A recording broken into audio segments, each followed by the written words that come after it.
во продолжение ќе позборуваме и ќе се посветиме на денешниот ден или светскиот ден посветен на лицата со Даунов синдром. Како е да се живее во Македонија со Даунов синдром, она кое што денеска е наша тема е, се разбира, животот кој што овие лица го имаат, предизвиците со кои што се соочуваат во општеството, но се разбира и сите оние проблематики и поточно докаде и како сме или каква е состојбата како општество за прифаќање и за една вистинска перцепција на овие лица. Ке зборуваме за активностите на Сдруженијето за поддршка на лицата со Даунов синдром, Трисомија 21. Моја денешна гостинка е претседателката на ова здружение, Јамболка Димитрова. Јамболка, добро утро за вас и добро дојдовте. Добро утро, добро ве најдов. Поздрав до гледачите на Телма телевизија. 21 март, денот кога се подсетуваме, но и кога се стремиме да ја подигнеме јавната свест за тоа со кое што се соочуваат практично лицата со Даунов синдром, не само во нашето општество, верувам и глобално, но секој со своите начини на размислување, со својот менталитет и веројатно системот кој што го имаат во собствените држави. Ние ќе се задржиме денеска за она кое што е важно во нашата земја, поточно како е да се живее во Македонија со Даунов синдром и она кое што е исто така важно да се напомене во текот на денешниот ден и верувам ќе го споменеме и потенцираме во текот на нашиот разговор е дека важноста и целта на Сдруженијето меѓу другото е да се отстранат тие бариери и стереотипи кои што постојат, дека лицата со Даунов синдром не може да ги завршуваат работите како што ги завршуваат сите други луѓе или граѓаните и тоа е сосема нели погрешно, односно вистината е друга, дека тие можат и тоа како, може би малку поспоро, но можат и треба да бидат вклучени на таков начин во општеството. Ќе почнеме со ред. Трае Сдруженијето Трисомија повеќе од една деценија, тоа е еден доволен доказ или факт дека работите со години, имате активности, имате проекти кои што водат кон оваа цел, а при тоа она што е важно е дружењето на лицата со Даунов синдром и нивна социализација. Така, значи Сдруженијето, како што кажавте, постои поточно 11 години. Формирано е го формиравме родители на деца со Даунов синдром. Почетната идеја беше како родители за подобро да бидеме информирани меѓу себе и исто така одлучивме еве на еден начин почесто и големо дружење на нашите деца меѓу себе. Своите активности, тоа не беше првата нели цел, своите активности ги почнавме уште од почетокот, значи организиравме многу работилници во кои беа вклучени секако и нашите деца. Се со цел за еден вид на дружење да направиме меѓу нив, подобра комуникација меѓу нив, а секако како резултат на тие работилници да произлегува производ од кој они ќе бидат среќни, дека имаат чувство дека нешто направиле, дека да почувствуваат една радост од резултатите на сето тоа што го работат.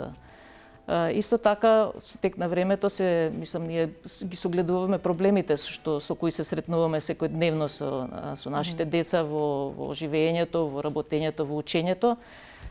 И затоа ние постојано апелираме, значи и контактираме институциите, укажуваме на проблемите со кои се сретнуваат овие лица и нивните потреби за вклучување во целокупниот општествен живот.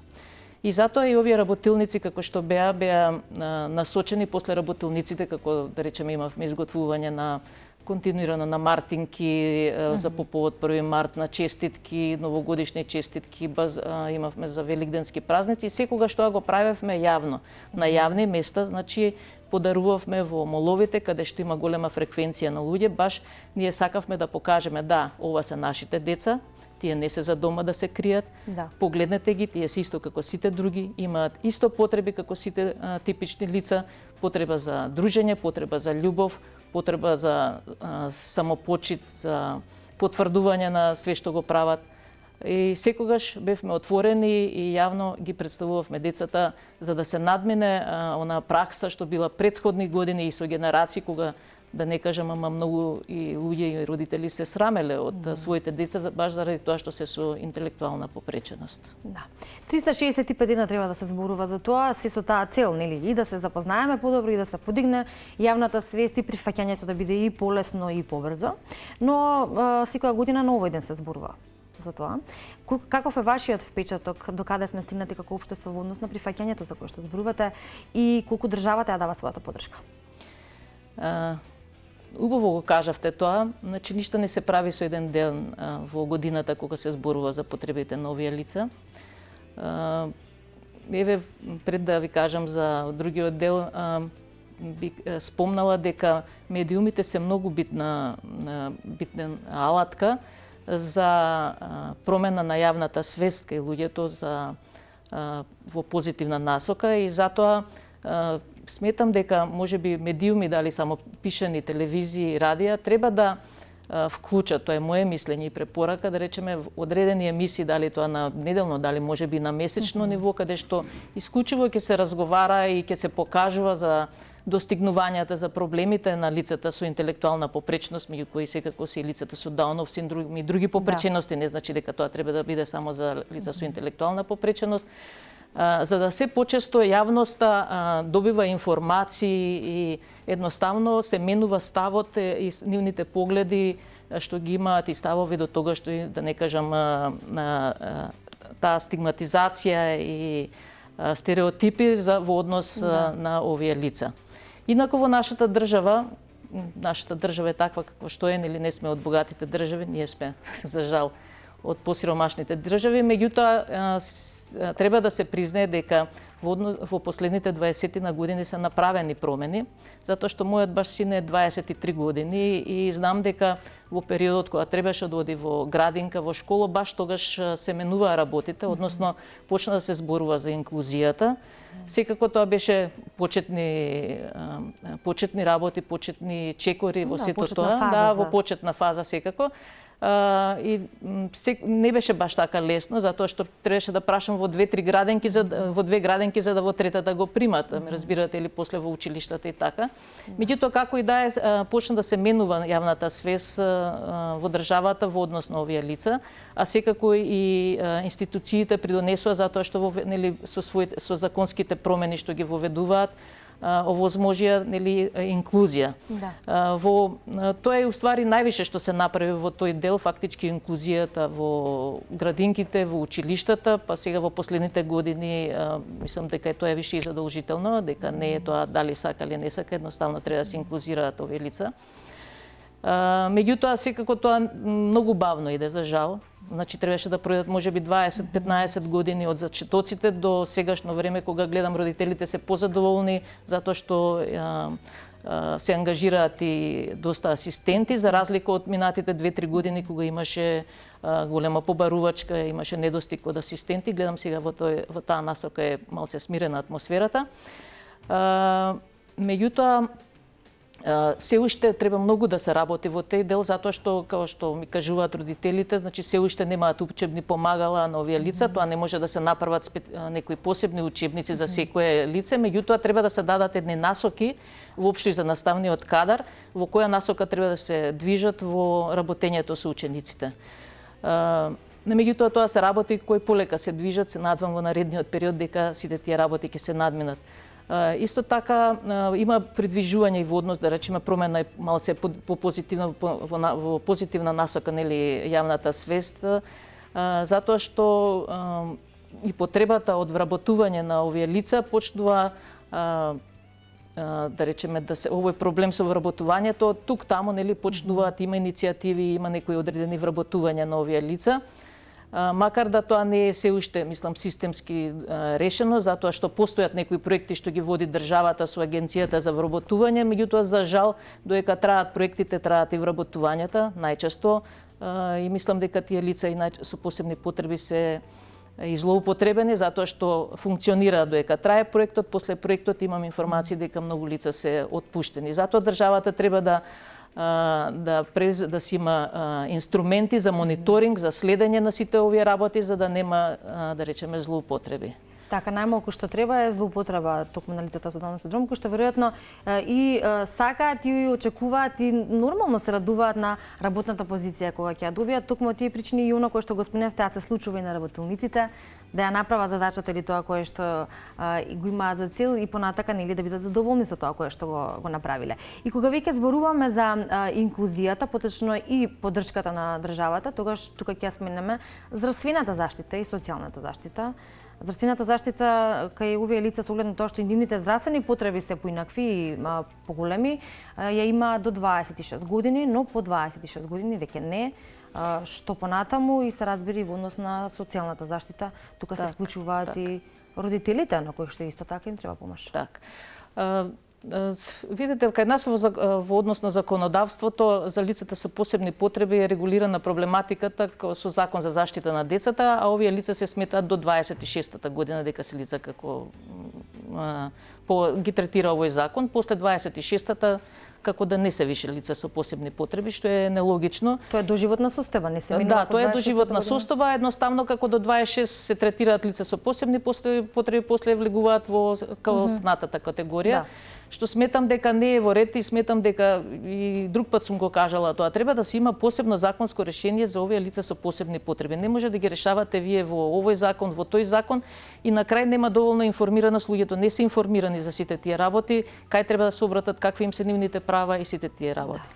И во однос на здравствената заштита, веќе кога ме прашавте за здравствената заштита, овие лица имаат доста проблеми уште со самото раѓање, освен интелектуалната попреченост, и може да имаат проблеми со срцето, разни кардиопатии, најчесто проблеми со тиридната жлезда, со органите за варење и многу други проблеми со слухот и така натака.